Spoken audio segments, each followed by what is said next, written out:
Hele korte mosquitenbestrijding tem plan sério para assina a bolter. Na tem intenção para ter uma ação grande que inclui casos que acaba, GKMB a haya criadero nanang. Se trata de casos que estava tem 25 para 50 criadero. Vou por imaginar que um caso assim de um barrio tem a possibilidade de caso de tanto dengue como chikungunya.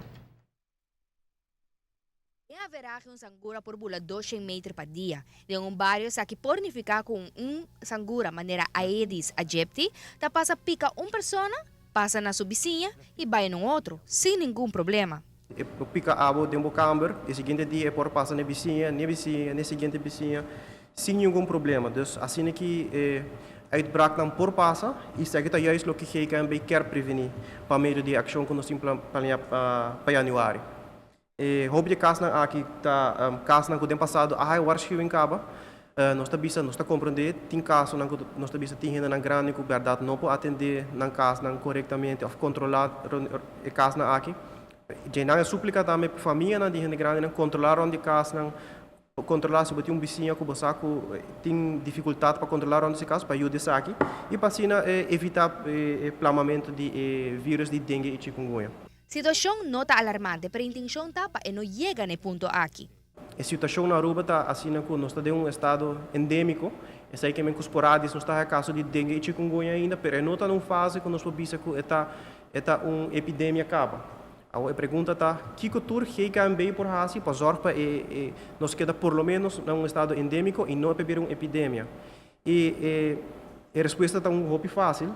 GKMB está fazendo o máximo esforço de toda maneira para prevenir o plamamento de dengue e chikungunya. A oplossing e resposta para que nós fazemos como povo de Aruba para prevenir a maleza de dengue e chikungunya plamata, cooperação e participação do povo. Da pedi a intercomunidade para seguir controlar ronde ng cas prevenir criadero. GKMB te remarca assim que o hecho que tem uma situação fastidiosa, onde está passando mesmo caso que já acaba de ganhar um aviso de não e da topa que é mesmo situação.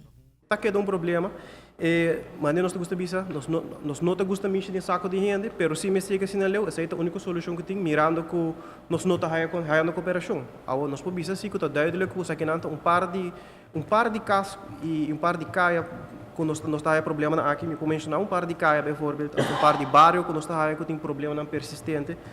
Tá Seropita, por exemplo, Turibana, Mahoma, Pastor Hendrikstad, Sabaneta, Tankelender e também um par de caia, um par de adresso na Pedra Plata que está causando um problema. E está, depois, vou dizer a verdade, o problema está persistente e se não toma ação de na mesma banda, o seguinte está multa. Nós não queremos pegar isso na lei, mas nós temos que ser mais conscientes e, na minha vista, de uma boa maneira, a gente não escuta. Essa aí pode ser uma maneira que, no passado, a mostra pode dar resultado, mas maneira nós não queremos mexer em carteira de gente que é necessário. Se trata de criadero ng básico, maneira hamchi, baldear com água para, barinang llenar com água, etc. Ta brinda ajudança, pero a situação não ta cambia. Nos explica, senhor, na uma divisa placa chiquito, como para prevenir para que não passa. Se que coleta água, se está roupa bom, nós tudo que nos mata com água de bebida, pero tape corretamente, zorco e tanque não está corretamente recil. Nós explica na viagem, nós passamos seguinte viagem, nós reparar a trobe, barina, volve a virar, tapadeira na hora que está e atenção devida não está hora do não. GKMB oferece a escola ng serviço de tirubista ribe a situação de criadero. Assim não escola tem dúvida, nada comunicar que o departamento para assim prevenir. Hele curso mosquitenbestrijding ta detectar e ta fumigar para atender de viajar com qualquer situação.